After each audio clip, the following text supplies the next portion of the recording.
তোমার কাছে প্রতিদিন রাত্রে কয়বার থাকে জুড়ে ছবি আয় রাখেন তুই থাকেন কয়বার থাকে তোর কাছে প্রতিদিন রাত্রে? আচ্ছা তোমার বাবা যেরকম করে তোমার কি কষ্ট লাগে না? লাগে ঘুমের ওষুধ খাওয়াই তো দেখছো? আর আমি একদিন দেখছি ওইটা ইয়াসিনটা আমি একদিন পুরা ন্যাংটা দেখছি জানো? একটা মেয়ে বাবার কাছে কেমন রলি? আজকে 3 মাস ধরে তোরা থাকস, তুই কে কাজ পাইছিলি? বাবা শব্দটির মাঝে লুকিয়ে আছে নিরাপত্তা, ভালোবাসা আর নির্ভরতার এক গভীর অনুভূতি। একজন সন্তানের জীবনে বাবাই হয়ে ওঠে সবচেয়ে বড় আশ্রয়, সবচেয়ে শক্তি, ভরসা। কিন্তু সেই বাবার বিরুদ্ধেই যদি উঠে নিজের মেয়ের উপর দীর্ঘদিন ধরে পাশবিক নির্যাতনের অভিযোগ। একটা মেয়ে বাবার কাছে কেমন রলি? আজকে 3 মাস ধরে তোরা থাকস, তুই কে কাজ পাইছিলি? বল না কে? আমি দাদি কেন কইবার দিলাম কোনবার কইবার দেন নাই। তোর দাদি তোর বাপে তো সারাদিন জায়গা কামে, তোমার দিনের বেলা বাইতে থাকে, দিনের বেলা বাইতে থাকেনি তোর বাপে? তোমার বাতারে দিনের বেলা বাইতে থাকে কি? তুই আমার কাছে একটু কইলে তো একটা আমি না পশুদিন আমরা তো তোর শরীর দেখে ধরে ফেলাইছি তোর বাপে তোর কাছে থাকে। সম্প্রতি সামাজিক যোগাযোগ মাধ্যমে ছড়িয়ে পড়া একটি ভিডিও ঘিরে শুরু হয়েছে ব্যাপক আলোচনা আর সমালোচনা। সামাজিক যোগাযোগ মাধ্যমে ছড়িয়ে পড়া ভিডিওতে দেখা যায় কয়েকজন স্থানীয় নারী মেয়েটিকে বিভিন্ন প্রশ্ন করছেন। ভিডিওতে উপস্থিত ব্যক্তিরা তরুণীকে আশ্বস্ত করে বলেন সত্য প্রকাশ করলে তার পাশে থাকবেন তারা এবং কোনো ধরনের ভয় বা চাপ অনুভব না করার অনুরোধ জানান। শিপন ভাইয়ের বউ আপনি মাছ বেরা কইছেন না? আমরা বিশ্বাস করি না, আজকে ধরাইছেন না? তা আমরা মৌখিক ভাবে আর 4টা প্রশ্ন করব। তো বছর বেরা আমরা সবাই তোর পিছেই খাটাখাটি তোর লিগে আমার তোর কাছে প্রতিদিন রাত্রে কয়বার থাকে জুড়ে ছবি আয় রাখেন তুই থাকেন কয়বার থাকে তোর কাছে প্রতিদিন রাত্রে? তোরে মেম্বার চেয়ারম্যান এলাকার সবাই তোরে সাপোর্ট, সবাই আমরা তোরে বাঁচাবো, তোর লিগা বাংলাদেশের সরকারও তোর লিগা লড়বো, তোরে বিচার পাওয়াই দিব। সবাই আমরা তোর পিছনে আছি। আইন আদালত তোর পক্ষে যাইবো, আর বাপের পক্ষে কেউ যাইবো না। তোর ভাই আমরা খাটপা লাগছি বুঝছো? তোর 3টা ভাই কেউ ওরে ফেলাম না আমরা, তোর মায়েরা ওরা আইনা দিন তোর কাছে। তোকে খান ফরম যা আছে তারা তোকে ওরে হেরা ব্যবস্থা করবে। তোর কাছে রাত্রে কয়বার থাকে? দূরে কথা দূরে কথা কও, কয়বার থাকে রাত্রে তোর কাছে? কিংবা এখন কয়বার আসছিল ক তুতরে ক? এখন একবারই। প্রথম দিকে মেয়েটি খুব বেশি কথা বলতে চাননি, বারবার প্রশ্নের মুখে নীরব থাকেন। তবে কিছুক্ষণ পর ধীরে ধীরে তিনি মুখ খুলতে শুরু করেন। ভিডিওতে দেখা যায় মেয়েটি অভিযোগ করেন যে তার বাবা দীর্ঘদিন ধরে তার সাথে অনৈতিক ও জোরপূর্বক সম্পর্ক স্থাপনের চেষ্টা করছেন। আরও দাবি করেন প্রথম দিকে এসব ঘটনার প্রতিবাদ করলেও তার কথা শোনা হয়নি। আচ্ছা তোমার বাবা যেরকম করে তোমার কি কষ্ট লাগে না? তোমার খারাপ লাগে না? লাগে। তো তুমি কোনোদিন বলো নাই যে বাবা তুমি তো আমার বাবা, তুমি আমার এই ব্যাড টাচ কেন করো? তোমার বাবারে তুমি বলো নাই? বলছো? বাবা কি কয়?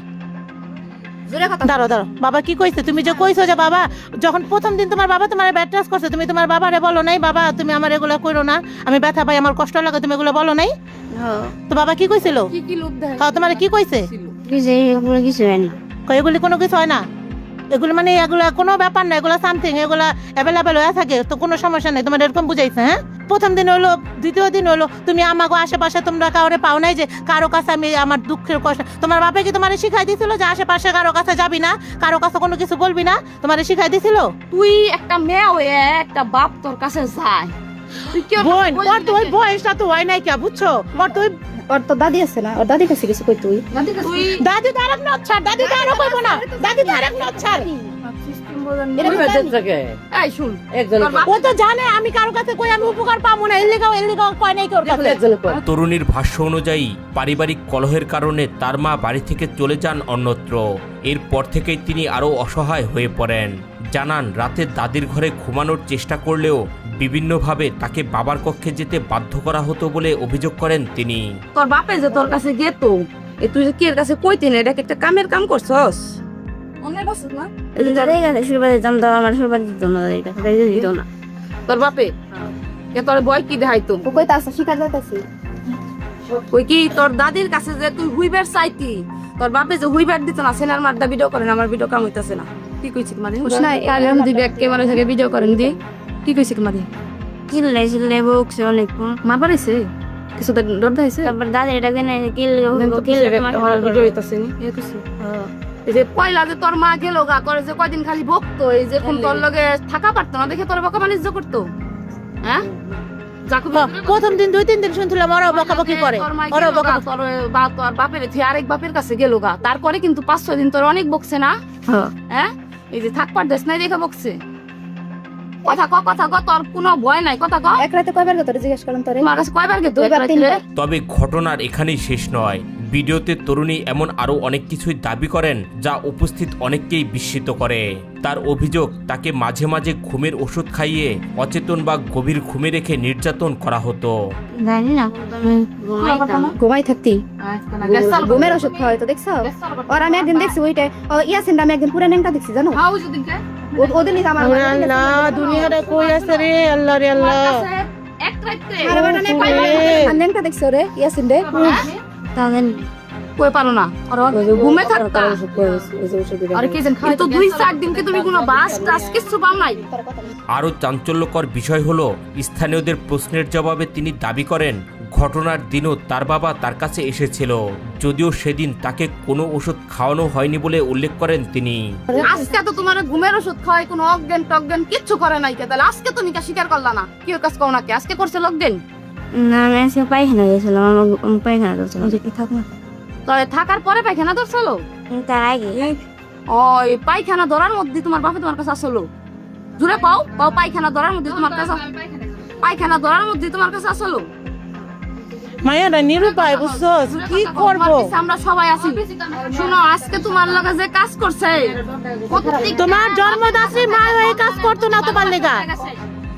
তাই তুই যে দুঃখ বাস নাই, তুই কান্দস নাই? দেখা পাও না তুমি? ও ঘুমে থাকে। কানছস, কান্দে বাস নাই। তা তুই যে কানছস, তুই একটা দিন কে কাছে কথা। ভিডিওটি সামাজিক যোগাযোগ মাধ্যমে ছড়িয়ে পড়ার পর মুহূর্তেই ব্যাপক আলোচনা শুরু হয়। অনেকেই ঘটনার সুষ্ঠু তদন্ত ও সত্য উদ্ঘাটনের দাবি জানান। জানা যায় ঘটনাটি ঢাকা জেলার নবাবগঞ্জ উপজেলার মোহাম্মদপুর এলাকার বলে দাবি করা হচ্ছে। তবে ভাইরাল ভিডিওর সব তথ্য স্বতন্ত্রভাবে যাচাই করা সম্ভব হয়নি। তুই যে আগে এলাকা বলে ঘুরতি, মানুষের মধ্যে গেতি, মানুষের কাছে গেতি, এখন যাস না কে? কে রে যাস না? হনে ওদের নাম গো বাসায় মিন্দি তুলতে গেছে, আমি না মেয়ে শাক শুক তুলা তুই আমি আয়া পড়তে আর দেখি নাই মাইয়া আয়া পড়তে। যাস না কে? তোর আব্বাই মানা করছে যে তুই কোনো মানুষজনের কাছে যাস না, গেলে টের পাইছে বললি কে? হ্যাঁ, এই কথা ক। এই ধরনের ঘটনা যদি সত্যি ঘটে থাকে তাহলে তা শুধু একটি পরিবারের নয়, পুরো সমাজের জন্যই অত্যন্ত উদ্বেগজনক একটি বিষয়। বিশেষজ্ঞদের মতে পরিবারের ভেতরে সংঘটিত নির্যাতনের শিকার অনেকেই দীর্ঘ সময় ভয়ে কিংবা সামাজিক চাপে মুখ খুলতে পারে না, ফলে অনেক ঘটনায় দীর্ঘদিন আড়ালেই থেকে যায়। সন্তানের নিরাপত্তা নিশ্চিত করা পরিবারের প্রথম দায়িত্ব, আর যখন সেই নিরাপত্তার জায়গাতেই প্রশ্ন ওঠে তখন বিষয়টি আরও সংবেদনশীল হয়ে ওঠে। ঘটনাটি নিয়ে আপনাদের মতামত কি? ভাইরাল ভিডিওতে উঠে আসা এসব অভিযোগ সম্পর্কে আপনারা কি ভাবছেন? কমেন্ট করে জানাতে ভুলবেন না।